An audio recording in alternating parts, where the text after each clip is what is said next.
ஒரு உருளை வடிவ தொட்டியோட கொள்ளளவு வந்து குடுத்துருக்காங்க. அதாவது இது கன அளவு தான். அதாவது வால்யூம் தான் வந்து குடுத்துட்டாங்க. வால்யூம் ஆஃப் த சிலிண்டர் வந்து அவங்களே குடுத்துட்டாங்க. 1848 அதோடைய அடிப்பக்க விட்டம் டயாமீட்டர் குடுத்துட்டாங்க. அதுக்கப்புறம் அதோடைய ஆழம் கேட்குறாங்க. அதாவது உருளையோடைய உயரம் வந்து கேட்குறாங்க இல்லையா? ஆழம்னா இது டெப்த்துனா இது உயரம் வந்து கண்டுபிடிக்க சொல்கிறாங்க.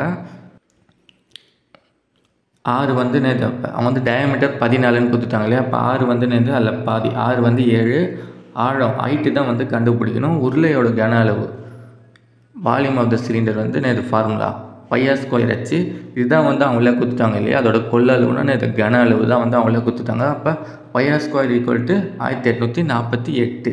அதுக்கப்புறம் பையோட வேல்யூ நேது 22/7 இந்த பக்கம் போனால் ரெசிப்ரோக்கல் ஆகிடுமா 7/22ன்னு இருக்கும். அப்புறம் இங்கே என்ன ஆகுது 6 வந்து 7ஆ இந்த பக்கம் வந்து கீழே வந்துடும். அப்படியே கேன்சல் பண்ணால் ஆன்சர் வந்துடும். ஃபஸ்ட்டு இதை வந்து 2 டேபிள் அடிக்கலாம். இது தான் வரும் 11 வரும். இது வந்து 924 வரும். அதுக்கப்புறம் என்ன பண்ணோன்னா இதை வந்து லெவல் டேபிளே அடிக்கலாம். நம்ம லெவல் டேபிள் வச்சா என்ன வரும் 84 கிடைக்கும். அப்புறம் இந்த 7 இந்த 7 இங்கே ஒன்று இருக்குது, இதை அடிச்சிடலாம். அப்புறம் வந்து இது 7 டேபிள் அடிச்சிங்கன்னா 84 வந்து 12 டைம் ஆன்சர் வந்து 12 h = 12 தான் ஆன்சரு. இந்த கொஸ்டின் பேப்பரோட மற்ற சம்ஸை பார்க்கணும் டிஸ்கிரிப்ஷனில் இருக்க பிளேலிஸ்ட்டை செக் பண்ணி பாருங்கள்.